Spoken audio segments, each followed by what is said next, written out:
Shalom yang dikasihi Tuhan. Selamat malam semuanya. Saya mengucap syukur yang pertama kepada Tuhan, yang kedua kepada Ibu Gembala yaitu Ibu Maria Sidarta, di mana saya dipercaya untuk menyampaikan kebenaran firman-Nya. Pada malam hari ini firman Tuhan dan tema pergumulan. Bapak Ibu yang dikasihi Tuhan, setiap kita itu punya pergumulan ya. Setiap kita juga punya masalah. Bahkan masalah itu tidak diundang, ia datang sendiri. Kadang-kadang masalah itu terus, kan ada yang bilang masalah satu belum selesai, muncul lagi masalah yang baru. Dan itu sering terjadi di dalam kehidupan anak-anak Tuhan. Tapi firman Tuhan katakan bahwa setiap permasalahan yang kita hadapi, apabila kita bersandar kepada Tuhan, meskipun masalah itu datang, Tuhan sendiri yang akan menuntun, Tuhan sendiri yang akan turut campur. Karena apa? Janji firman-Nya yang diberikan kepada kita, umat pilihannya, yaitu di dalam kitab Roma 8 ayat 37, kita ini adalah orang-orang yang menang. Kalau kita sudah istilahnya dikatakan jadi orang-orang yang menang, maka setiap permasalahan yang terjadi, kita tidak boleh undur, kita tidak boleh merasa kecut, tidak boleh merasa tawar hati, tapi kita harus tetap maju. Karena apa? Segala permasalahan yang Tuhan izinkan di dalam setiap kehidupan kita, itu semua ada tujuannya, yaitu untuk membentuk kita untuk menjadi dewasa, yang pertama. Dan yang kedua, supaya kita mempunyai kegerakan. Kegerakan apa? Yaitu kegerakan iman, Bapak Ibu. Karena iman yang Tuhan berikan kepada kita itu bukan iman yang pasif ya, tapi iman yang aktif, dinamis, jadi terus bergerak. Terus bergerak. Sebab dikatakan juga di dalam kitab Yakobus, iman tanpa perbuatan itu mati. Jadi kita yang harus mengerjakan semua itu. Karena apa? Itu yang pertama dalam Efesus 2 ayat 8, tujuannya supaya kita dapat berjalan bersama-sama dengan Tuhan. Beberapa waktu yang lalu kita mengikuti ibadah Pentakosta, di mana Roh Kudus turun di dalam kita. Kita ini diarahkan, tujuannya apa? Supaya kita tetap berpaut kepada Tuhan. Sekarang yang jadi pertanyaannya Bapak Ibu, apakah dalam setiap pergumulan kita mau menerima apa tidak? Seperti gitu ya. Kalau kita tidak menerima, maka kita akan terjadi menggerutu. Semua permasalahan itu menjadi semakin besar. Goliat-goliat di depan kita itu semakin besar. Tetapi apabila kita menerima semua pergumulan itu dengan ucapan syukur, maka semuanya itu akan jadi mudah. Semuanya itu akan jadi gampang. Karena apa? Kita tidak berjalan sendiri, tetapi kita berjalan bersama-sama dengan Tuhan. Dan pergumulan selama kita masih di bumi itu terus ada ya. Ayub 7 ayat 1 itu mengatakan, bukankah manusia harus bergumul di bumi? Jadi pergumulan itu terus ada. Pergumulan itu terus ada, Bapak Ibu. Jadi dari sini jangan pernah kita itu undur, jangan pernah kita mengeluh. Mari kita baca Mazmur pasal yang ke-6 ayat 1 sampai dengan yang ke-11. Ini adalah doa dalam pergumulan, yaitu Daud. Saya baca, Bapak Ibu juga bisa ikut membaca ya. Nanti kan ditayangkan di slide ya. Ayat yang pertama dikatakan begini, untuk memimpin biduan dengan permainan kecapi menurut lagu yang ke-8, Mazmur Daud. Ya Tuhan, janganlah menghukum aku dalam murka-Mu, dan janganlah mengajar aku dalam kemanasan amarah-Mu. Kasihanilah aku, Tuhan, sebab aku merana. Sembuhkanlah aku, Tuhan, sebab tulang-tulangku gemetar dan jiwaku pun sangat terkejut. Tetapi Engkau, Tuhan, berapa lama lagi? Kembalilah pula, Tuhan, luputkanlah jiwaku. Selamatkanlah aku oleh karena kasih setiamu. Sebab di dalam maut tidaklah orang ingat kepadamu. Siapa yang akan bersyukur kepadamu di dalam dunia orang mati? Lesu aku karena mengeluh. Setiap malam aku menggenangi tempat tidurku. Dengan air mataku aku membanjiri ranjangku. Mataku mengindap karena sakit hati, rabun karena semua lawanku. Menjauhlah daripadaku, kamu sekalian yang melakukan kejahatan, sebab Tuhan telah mendengar tangisku. Tuhan telah mendengar permohonanku. Tuhan menerima doaku. Semua musuhku dapat malu dan sangat terkejut. Mereka mundur dan mendapat malu dalam sekejap mata.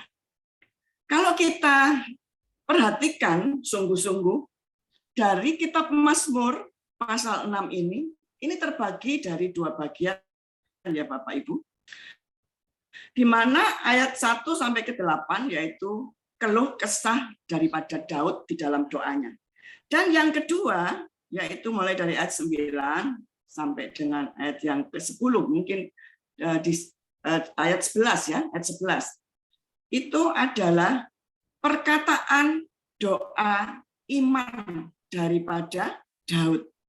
Bapak Ibu yang dikasihi Tuhan, setiap kita punya permasalahan. Bahkan kalau kita melihat di dalam perjanjian baru, Tuhan Yesus sendiri dalam sebuah pergumulan waktu di Taman Getsemani ya Bapak Ibu, itu di dalam Matius 26 ayat 39 dan 42.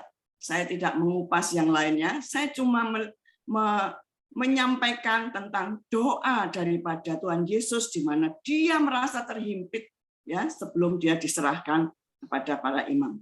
Di sini dikatakan, ya Bapakku, jikalau sekiranya mungkin biarlah cawan ini lalu daripadaku. Tetapi janganlah seperti yang kukehendaki, melainkan seperti yang kau kehendaki. Dan di ayat 42 dikatakan, lalu ia pergi untuk kedua kalinya dan berdoa.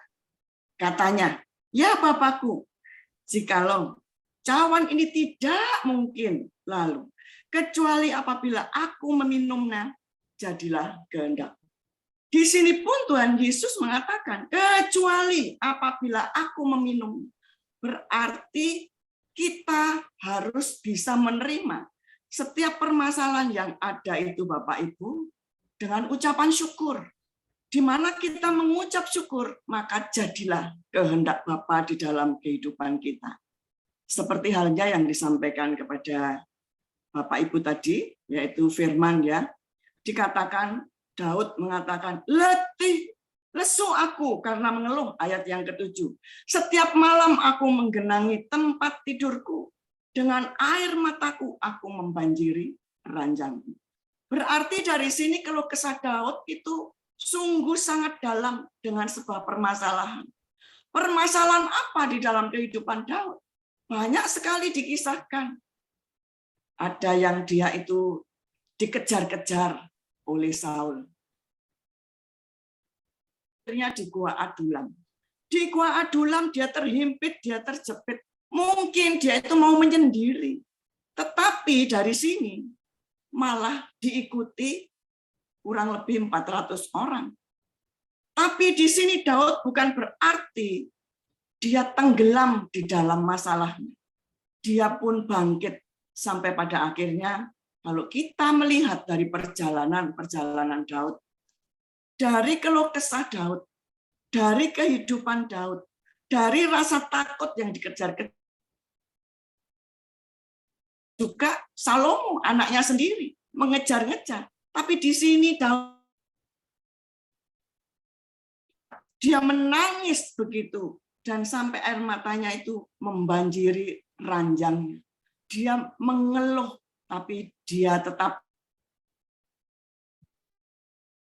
itu adalah Tuhan yang besar. Saya mengajak Bapak Ibu di tempat ini, seberapapun Bapak Ibu mengalami sebuah permasalahan dalam kehidupan, ya, jangan kita pernah mengeluh. Mungkin Bapak Ibu mengatakan, Bu Ami ini gampang ya ngomong, permasalahanku kan lebih besar yang Bu Ami tidak tahu. Bapak Ibu yang dikasihi Tuhan, sebelum saya menyampaikan firman Tuhan, saya berdoa, dan Tuhan kasih ini, ayat-ayat ini Bapak Ibu. Berarti dari sini saya pun juga sudah mengalami sebuah permasalahan di dalam kehidupan. Tapi dari sini saya tetap belajar. Bapak Ibu yang dikasihi Tuhan, saya sharing tentang sebuah permasalahan ya. Baru saya itu bertobat, terima Tuhan Yesus. Maaf, saya latar belakang bukan orang Nasrani, tapi saya latar belakang adalah orang Muslim. Saya baru bertobat terima Yesus, bukan berarti enak ya Bapak Ibu. Ternyata diperhadapkan dengan permasalahan harus keluar dari keluarga, dicoret untuk tidak dapatkan warisan. Tapi saya tetap berdoa untuk orang tua saya. Saya tetap maju untuk saudara-saudara saya. Meskipun saya itu dihina, tapi saya tetap mengasihi mereka. Pada hari raya, ya, kalau Bapak Ibu saya melihat saya, mereka langsung tutup pintu, tidak mau menerima saya. Tapi saya punya akal, dalam arti itu saya tunggu sampai semua tamu-tamu itu pergi. Dalam arti yang unjung-unjung itu ya, unjung-unjung itu pergi. Terus setelah mereka itu keluar, otomatis kan pintu masih dibuka ya Bapak Ibu ya. Nah, saya langsung terombol, dalam arti masuk, tak cium dengkul bapakku, tak cium dengkul ibuku. Meskipun dilokno apa aja saya mau. Tapi dari sini ternyata ada sesuatu kegerakan yang besar. Meskipun mereka tidak menerima saya. Ya, sekarang Bapak Ibu saya sudah almarhum. Tuhan itu menguatkan hati saya dan kemudian Bapak Ibu saya itu menerima saya meskipun masih separuh. Tapi dari situ saya terus bergerak. Saya tidak mau diam. Dan kadang-kadang Bapak Ibu saya itu cuma mengatakan begini, kalau kamu mau kembali, kan saya hidupnya susah ya, Kalau kamu mau kembali kepada kepercayaanmu yang lama, minta apa? Tak kasih, katanya. Tapi saya mengatakan, saya terima kasih. Saya percaya yang saya sembah itu adalah Isa yang hidup. Jadi Isa yang bisa menolong saya. Dari kesemuanya itu perjalanan kehidupan ternyata mengubah kehidupan orang tua saya, khususnya ayah saya. Sampai pada suatu saat dia mengatakan begini, aku tidak pernah ngasih apa-apa sama kamu. Ya, tidak pernah ngasih harta, tidak pernah ngasih ini, tidak pernah ngasih itu. Tapi kamu hidupmu jauh lebih baik daripada saudara-saudaramu. Apa rahasianya? Saya cuma mengatakan begini, saya punya Tuhan Yesus, bahwa Tuhan Yesus itu baik. Saya percaya melalui Tuhan Yesus dan sekeluarga, yaitu saya, suami, dan anak saya. Di situ mulai ayah saya melihat terus perjalanan sampai pada suatu saat ayah saya bertobat terima Yesus dan dibaptis dengan nama Yohanes, Bapak Ibu. Itulah Bapak Ibu yang dikasihi Tuhan. Kalau kita terus dalam sebuah pergumulan mengatakan, ya Tuhan, aku mau. Di sini Tuhan turut campur tangan di dalam setiap kehidupan kita. Karena apa? Firman Tuhan katakan bahwa rancangan Tuhan itu bukan rancangan kecelakaan. Tetapi rancangan Tuhan itu adalah hari depan yang penuh harapan. Jadi dari sini, sebuah harapan itu diberikan kepada kita, tujuannya apa? Supaya kita itu melihat ke depan, supaya kita itu tahu bahwa kita tidak sendiri. Tapi kita itu berjalan bersama dengan Tuhan. Saya banyak mengalami kasih karunia Tuhan ya di dalam sebuah pergumulan. Saya banyak mengalami sebuah kehidupan yang tidak mengenakan menurut kacamata dunia, tetapi saya menjalaninya. Bahkan saya berdoa untuk suami saya, ya, untuk suami saya. Karena begini, suami saya ikut saya ya di Muslim, dan tapi dia punya mengikuti tradisi keluarga, yaitu masih berdoa di kelenteng, Bapak Ibu. Saya berdoa untuk suami saya itu 7 tahun. Nggak gampang ya, 7 tahun itu bukan waktu yang singkat, tapi 7 tahun adalah waktu yang menurut saya itu tangisan dan tetesan darah buat saya. Tapi saya terus berdoa, saya terus menunjukkan bahwa Yesus itu luar biasa. Sampai suatu saat suami saya bertobat, itu lucu ya. Karena dia punya suhu yang bisu dan tuli seperti itu. Dari bisu dan tuli ini kan nggak ngerti apa-apa gitu ya. Tapi dia itu tajam ya, bisa melihat ini, bisa melihat itu, dan itu dirasakan oleh suami saya itu benar seperti itu.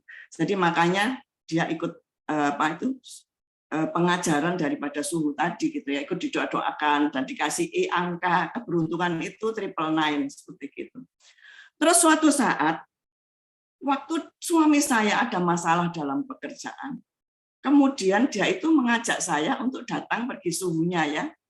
Suhunya ada di kota Surabaya tinggalnya, tapi kalau praktek kerja itu di Tuban, Bapak Ibu, di kelenteng Tuban. Saya percaya Bapak Ibu tahu ada satu kelenteng Tuban yang depan laut ya. Terus kemudian dari situ waktu suami saya ngebel, kan belnya karena bisu tuli ya. Jadi belnya itu kalau merah itu tamu, tapi kalau hijau itu keluarga. Nah, kebetulan merah kan tamu. Keluarlah yang suhu ini tadi. Begitu melihat suami saya, dia tuh takut setengah mati. Loh, pintunya ditutup. Loh, suami saya kaget. Biasanya kan diterima dengan baik-baik. Tapi kenapa kok dia itu takut gitu ya? Dibel lagi, dibel berkali-kali sama suami saya.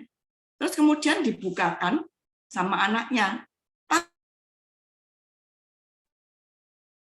Nggak mau menemui suami saya. Sampai pada akhirnya dirayu sama anaknya, terus kemudian dia mau menemui, akhirnya dia cerita, waktu aku berdoa tengah malam untuk kamu, katanya gini, aku ditemui sama orang yang pakai jubah putih, katanya.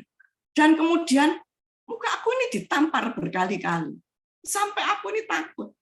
Terus ditanyai suami saya, yang nampar itu modelnya kayak apa? Terus ditunjukkan tanda salib gitu. Terus dari situ dia mengatakan gini, kamu pulang percaya sama itu yang salib itu, katanya gini. Akhirnya suami saya pulang, Bapak Ibu ya. Terus dia mengatakan begini, dia itu bisu tuli ya, tapi dia bisa dengar. Loh, aku ini loh yang bisu tuli, yang bisa mendengar, tapi aku ini bisu dan tuli, nggak bisa ngerti. Nah, dari perjalanan pulang itu, Bapak Ibu, saya cuma berdoa, saya cuma mengatakan, Tuhan Engkau baik. Akhirnya suami saya mengambil sebuah keputusan, aku mau dibaptis. Itulah Bapak Ibu yang dikasih Tuhan. Di mana kita kalau mengalami sebuah pergumulan, kita jangan merasa tawar hati, kita jangan merasa kecewa. Tapi kita tetap maju, kita tetap melangkah, kita tetap berdoa. Kita percaya banyak bahwa penyertaannya itu sempurna. Seperti itu Bapak Ibu. Itulah sebuah pergumulan Bapak Ibu yang dikasih Tuhan ya, yang dialami juga oleh Daud. Daud juga mengalami, tidak hanya dikejar-kejar, bahkan dia mau dibunuh.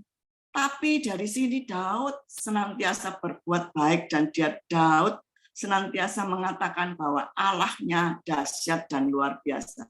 Sehingga kehidupan Daud semakin hari disertai oleh Tuhan. Yang kedua, Bapak Ibu, yaitu iman. Jadi iman di sini bukan hanya iman yang biasa, Bapak Ibu ya, tapi iman itu juga harus diproklamirkan. Tadi kalau kita baca di dalam ayat 9 sampai dengan ayat 11 di kitab saya ya, dikatakan, menjauhlah daripadaku. Saya percaya perkataannya seperti itu. Ayat yang ke-9. Kamu sekalian yang melakukan kejahatan. Saya percaya kalau orang dengan iman, itu dia akan memperkatakan dengan tegas begitu. Sebab Tuhan telah mendengar tangisku. Tuhan telah mendengar permohonanku. Tuhan menerima doaku. Semua musuhku mendapat malu dan sangat terkejut. Mereka mundur dan mendapat malu dalam sekejap mata. Inilah perkataan daripada iman Daud. Kita pun juga harus seperti itu, Bapak Ibu ya. Beberapa waktu yang lalu sempat di-share di WA, yaitu Indonesia kedepannya akan mengalami krisis pangan. Teman-teman saya punya grup namanya Blessing Woman. Waduh, gimana ya? Ke depan bukan berarti tambah mudah, ke depan berarti tambah susah. Langsung saya diingatkan Filipi 4 ayat 19. Di situ saya tulis langsung di WA, Allahku akan memenuhi segala keperluanmu, menurut kekayaan dan kemuliaannya dalam Kristus Yesus. Saya katakan gitu, terus kemudian mereka semua, amin, amin. Bapak Ibu yang dikasihi Tuhan. Teman-teman saya bilang begini, kalau kita itu punya ladang, kita bisa tanam ya, kita bisa bercocok tanam. Kalau kita punya tanaman-tanaman yang bisa menghasilkan, katanya gitu. Terus saya itu nyeletuk gini, saya ini punya tanaman tapi di pot, tapi tanaman saya sayurnya cuma terong sama lombok. Ya itu aja, nanti saya kukus dan saya nyeplus lombok, ketawa semua. Kita enggak perlu, saya katakan gini, kita enggak perlu takut akan masa depan kita, karena Tuhan Yesus yang sudah menjadi penjamin dalam hidup kita. Karena kalau Tuhan sudah mengatakan di dalam Filipi 4:19, Allahku akan memenuhi segala keperluanmu, menurut kekayaan dan kemuliaannya di dalam Kristus Yesus, saya percaya, Bapak Ibu, bukan hanya sebuah kebutuhan pangan, tapi juga kebutuhan kesehatan. Kebutuhan apa? Hubungan antara suami istri. Kebutuhan apa juga? Yaitu kebutuhan hubungan sama anak sama orang tua. Itu terus ada karena Tuhan sendiri yang memenuhi. Dengan menghadirkan hadirat Tuhan, maka semuanya itu ada. Dan bagaimana cara kita untuk kita itu benar-benar bisa punya iman dan mempercayai seutuhnya akan keberadaan Tuhan di dalam kehidupan kita.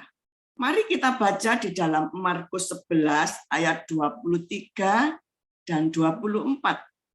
Dikatakan begini Bapak Ibu ya. Aku berkata kepadamu, sesungguhnya barang siapa berkata kepada gunung ini, beranjaklah dan tercampaklah ke dalam laut, asal tidak bimbang hatinya, tetapi percaya bahwa apa yang dikatakannya itu akan terjadi, maka hal itu akan terjadi baginya. Ayat 24.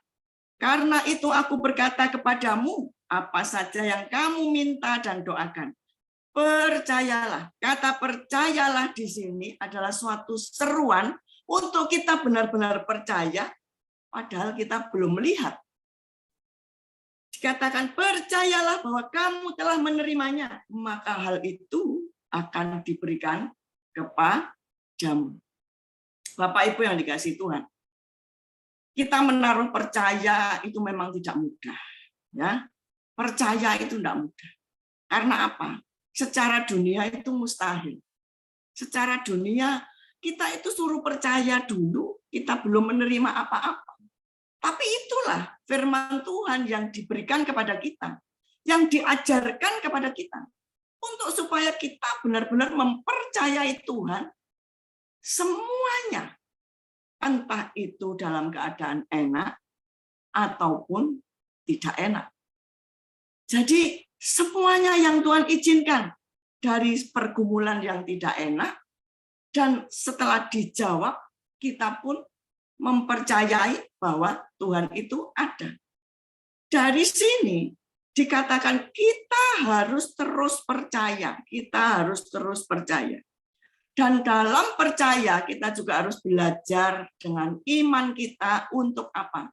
Diproklamirkan, diperkatakan, digerakkan. Tadi saya katakan bahwa iman tanpa perbuatan itu mati.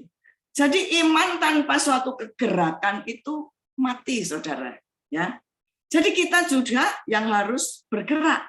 Dan pertanyaannya, mengapa harus diproklamirkan? Tujuannya agar iman kita itu bangkit.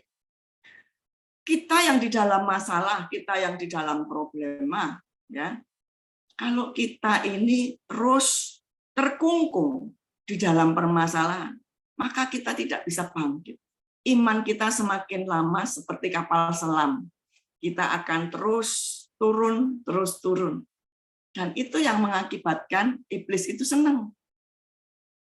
Tuhan ingatkan di dalam Yohanes 10 ayat 10 bahwa iblis itu pencuri, pembunuh, dan pembinasa.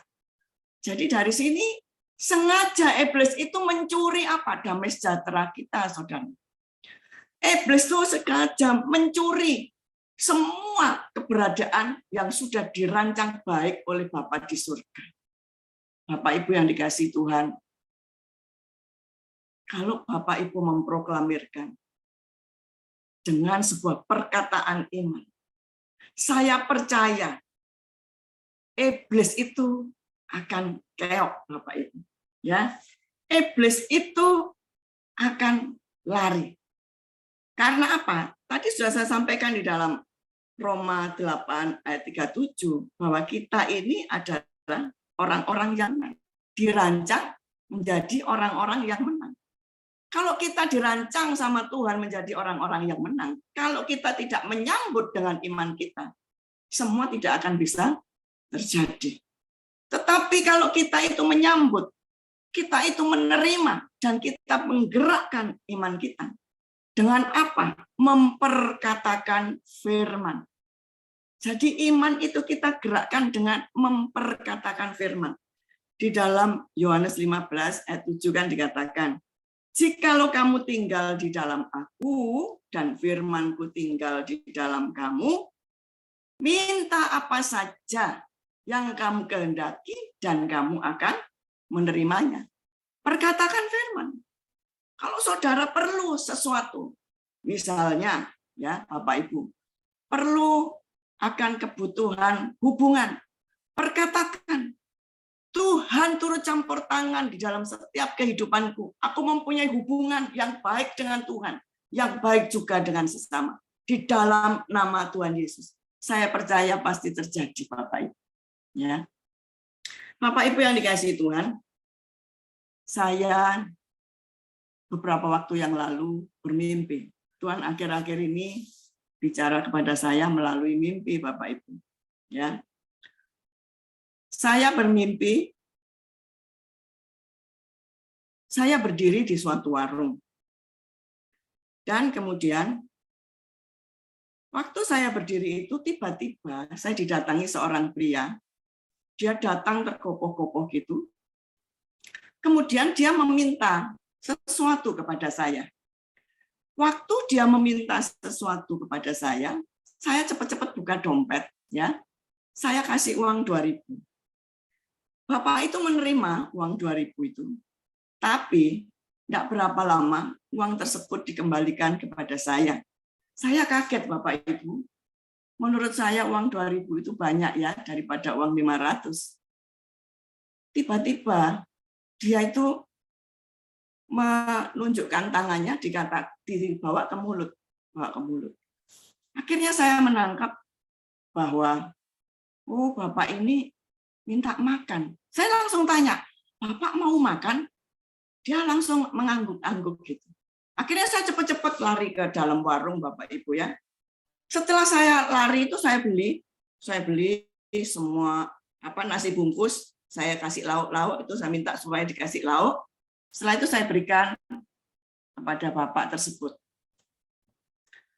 Waktu bapak itu menerima, ya Bapak Ibu, nasi bungkus, dia itu girangnya setengah mati. Girang setengah mati. Saya sampai kaget. Terus saya sampai terharu. Terus kemudian saya terjaga. Ya.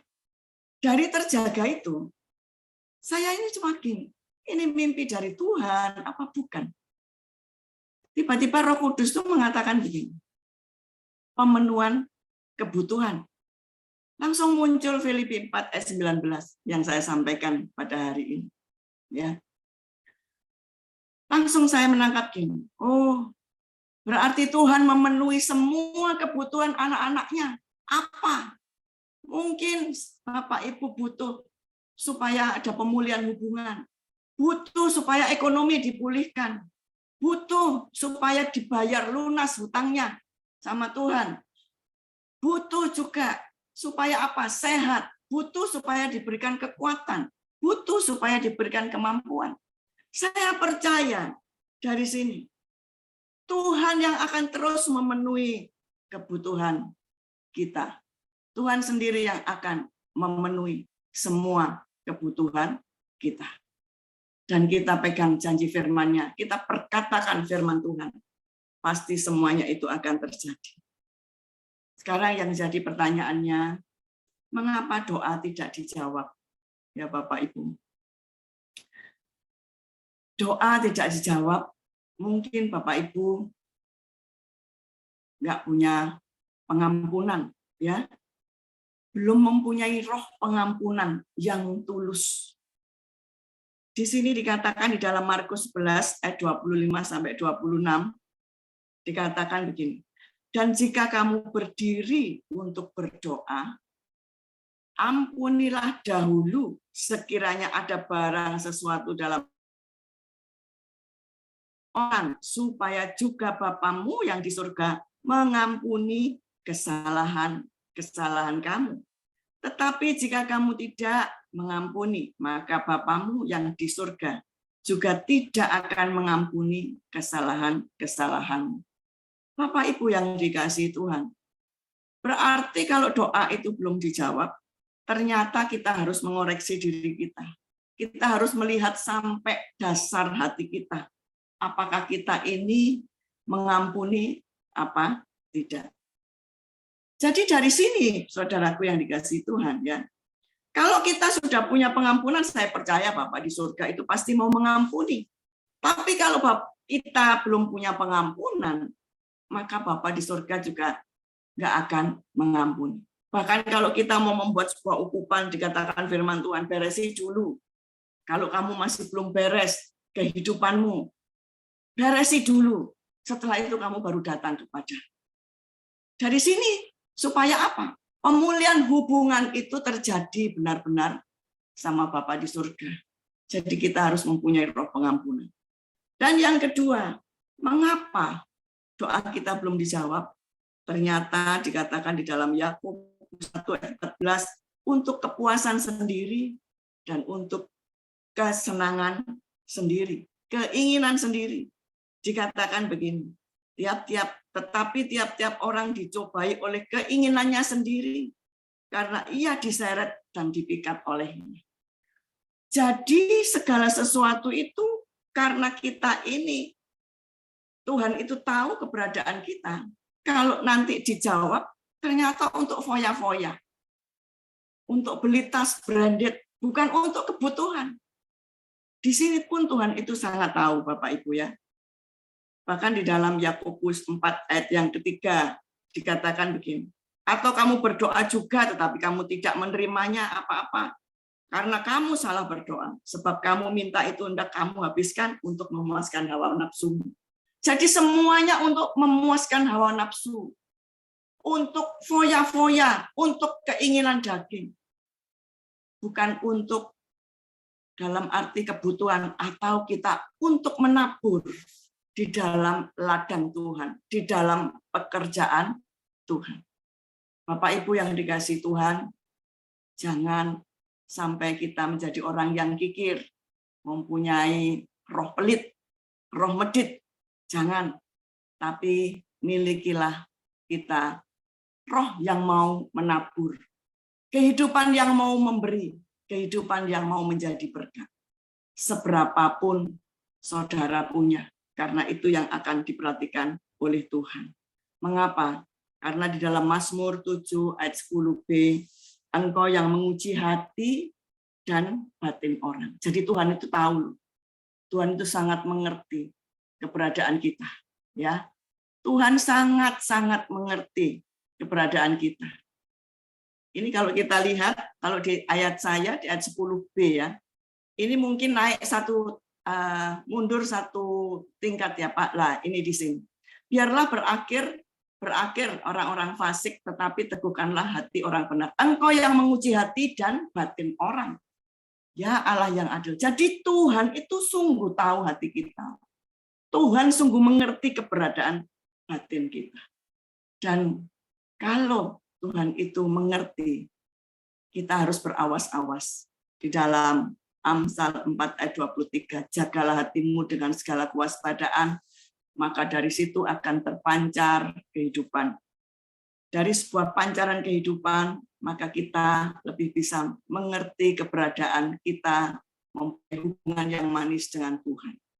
Saudaraku yang dikasihi Tuhan, sebetulnya kalau kita melihat dari semuanya ini, mengapa Tuhan belum menjawab?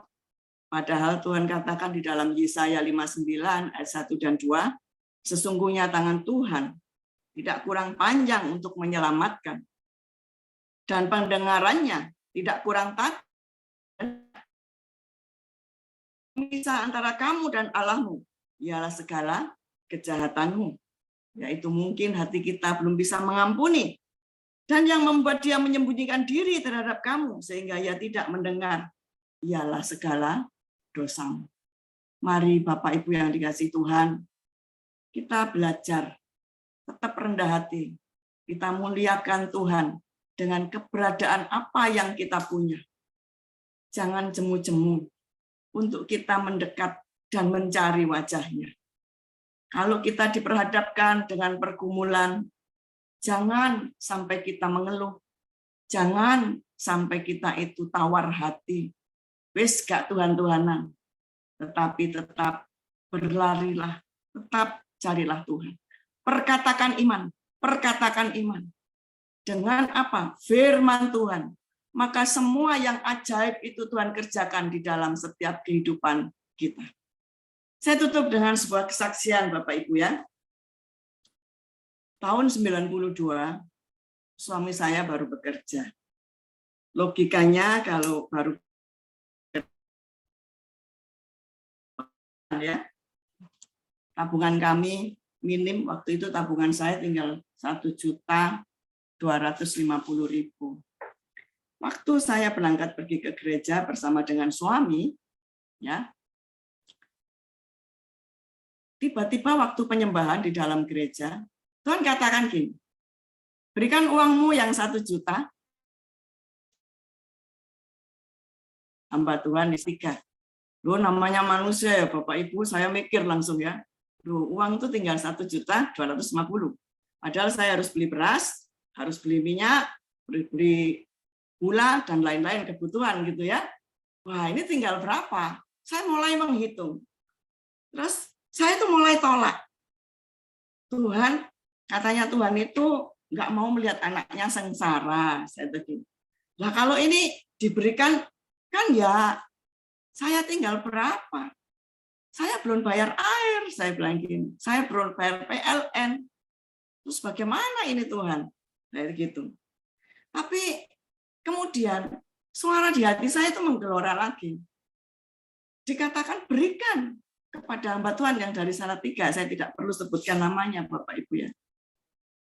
Terus selesai di gereja itu, maksudnya setelah ibadah pulang. Dalam perjalanan saya itu ngomong dengan suami saya.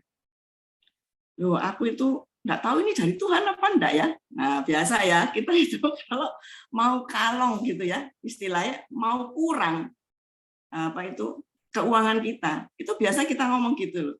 Ya. Saya katakan, kok aku nih disuruh memberikan 1 juta? 1 juta ini kan agak ya. Memang saya nggak cerita kepada suami saya kalau uang saya itu tinggal 1.250.000. Suami saya tuh bilang gini, kalau kamu bisa dengar suara Tuhan, justru kan kamu nggak tahu nanti kasih kan gimana gitu ya. Terus saya ini tetap bergumul Bapak Ibu ya, tetap bergumul. Pada suatu saat gitu ya, saya ingin ketemu dengan teman saya yang dia ini peka. Kemudian saya itu janjian melalui telepon untuk datang ke rumahnya dia. Setelah saya itu datang, saya itu cerita, saya sharing. Saya ini kok dapat ini ya, benar dari Tuhan apa enggak? Saya bilang gitu. Terus dia bilang gini, loh, ya kita doa, katanya gini, doa ya. Nah, akhirnya setelah berdoa dia mengatakan gini, itu adalah benih iman daripada pelayananmu, katanya gini. Loh, saya berdalih lagi. Tapi apakah kira-kira dia datang ya? Ini peneguhan. Kalau misalnya nanti dia datang dalam beberapa hari ini, ya berarti itu memang dari Tuhan. Loh, saya masih ngeyel loh saudara ya. Terus dia mengatakan gini, 3 hari lagi dia itu melayani di gerejaku. Bapak Ibu yang dikasih Tuhan, saya menangis.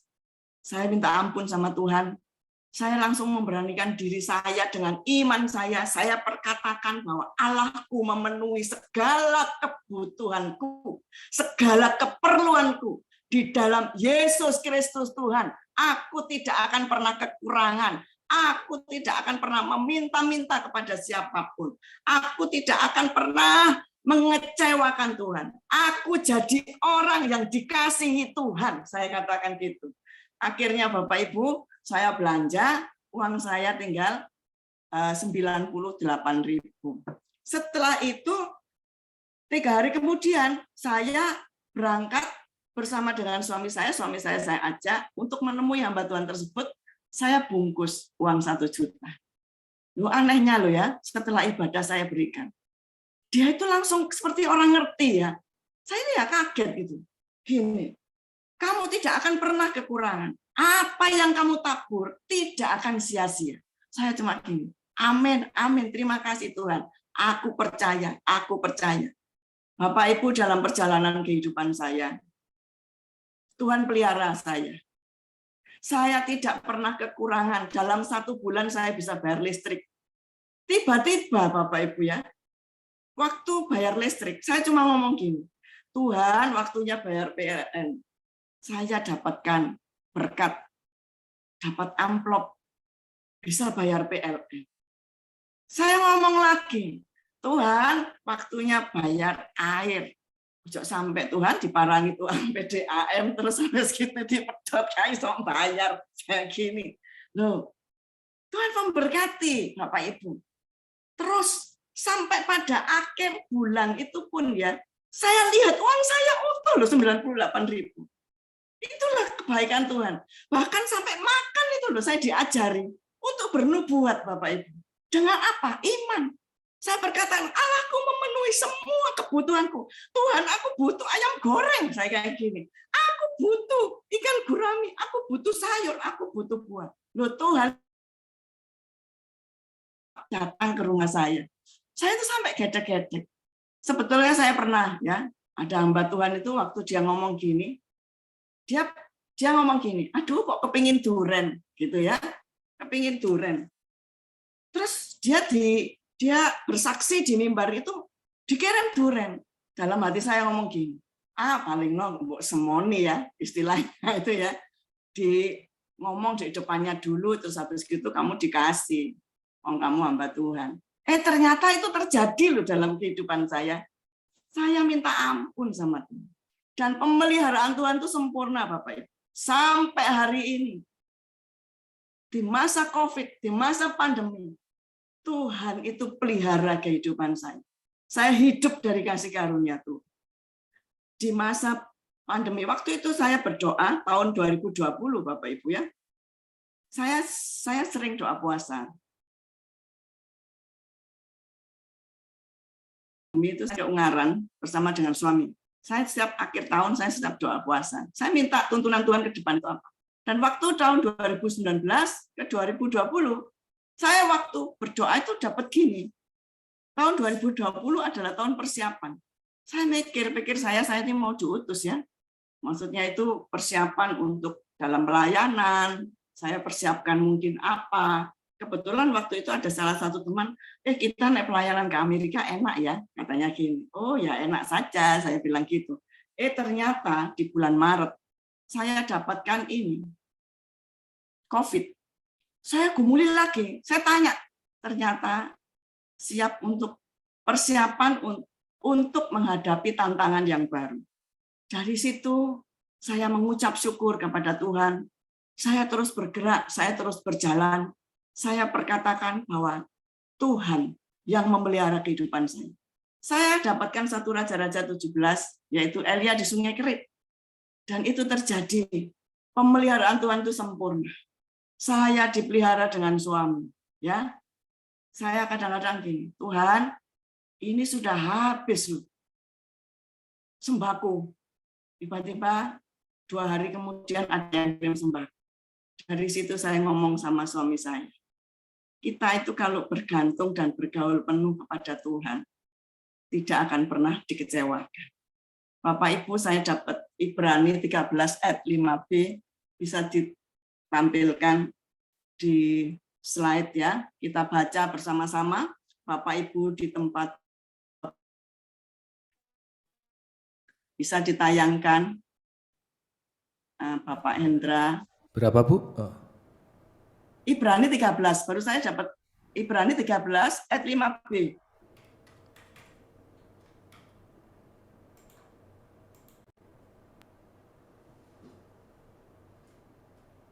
Ya, di sini dikatakan karena Allah telah berfirman, aku sekali-kali tidak akan pernah membiarkan engkau dan aku sekali-kali tidak akan meninggalkan engkau. Itulah janji firman Tuhan, Bapak Ibu yang dikasihi Tuhan. Jadi Bapak Ibu tidak perlu takut, tidak perlu khawatir. Mungkin saat ini problema apa? Yaitu keuangan, ekonomi, rumah tangga, ataupun anak, ataupun hubungan. Percaya, pegang janji firman Tuhan pada hari ini. Bahwa Bapa di surga tidak akan pernah membiarkan dan meninggalkan Bapak, Ibu, dan juga saya. Itulah Bapak, Ibu yang dikasihi Tuhan. Biarlah kita tetap, meskipun diperhadapkan saat ini dalam posisi pergumulan, tetap percaya, tetap kasih Tuhan, tetap melangkah bersama-sama dengan Tuhan. Jangan jemu-jemu. Kalau ada permasalahan, katakan, ya Tuhan, aku mau. Dan bergeraklah dengan iman. Perkatakan firman Tuhan.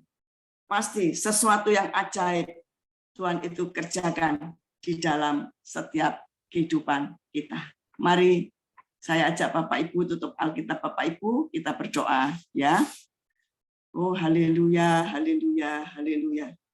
Oh lama syangkala mata kasike latoke sekiaramaka. Sungguh kami memuji-Mu Bapa, kami menyembah-Mu, kami meninggikan Engkau, kami mengagungkan Engkau. Engkau sungguh Bapa yang perkasa. Engkau sungguh Bapa yang dahsyat. Engkau sungguh Bapa ajaib. Terima kasih Tuhan buat kebenaran firman-Mu pada malam hari ini. Biarlah Tuhan meteraikan di dalam setiap kehidupan kami. Dan firman-Mu itu adalah pedang bermata dua. Tuhan, terima kasih. Firman-Mu akan juga firman-Mu bekerja sangat tajam di dalam kami. Buat kami untuk tetap teguh. Buat kami untuk tetap melangkah. Buat kami untuk tetap percaya. Buat kami punya iman yang semakin hari semakin meningkat. Karena kami percaya Engkau Tuhan yang tidak akan pernah, sekali-kali tidak akan pernah membiarkan, sekali-kali tidak akan pernah meninggalkan kami. Terima kasih. Engkau tetap pelihara kami. Dan firman-Mu Tuhan. Oh haleluya, haleluya. Oh lama syangkala wata kasike lakan mukiana mutuku. Filipi 4 ayat 19 bahwa Allahku akan memenuhi segala keperluanku, keperluanmu menurut kekayaan dan kemuliaannya di dalam Kristus Yesus. Itulah janji kebenaran firman dan pasti terjadi di dalam setiap kehidupan kami. Terima kasih Bapa, terima kasih. Berkati juga Tuhan umat-Mu yang saat ini ikut Zoom, yaitu dari Gereja Allah Baik Rehoboth.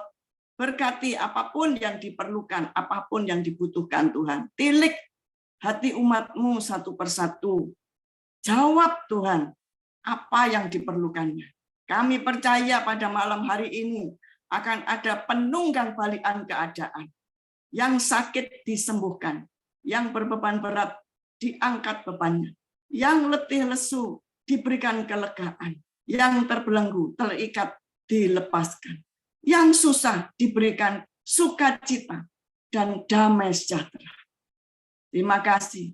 Kami percaya dan janji firman-Mu bahwa umat-Mu di GAB Rehoboth ini Tuhan adalah umat yang terus Kau jadikan pemenang dan hari depan penuh harapan. Terima kasih. Berkati juga Ibu Maria Sidarta sebagai gembala sidang. Berkati dengan kesehatan. Berkati dengan umur panjang. Berkati hidupnya supaya sukacita, damai sejahtera, marifat yang daripada Tuhan, sehingga setiap permasalahan apapun yang ada dapat diselesaikan bersama dengan Tuhan. Berkati juga anak cucu mantu Tuhan, berkati di dalam nama Tuhan Yesus, dalam nama Tuhan Yesus. Kami serahkan keluarga besar Ibu Maria Sidarta dimanapun, dan anaknya juga yang ada di Amerika, Tuhan juga berkati, kasih Tuhan juga melimpah.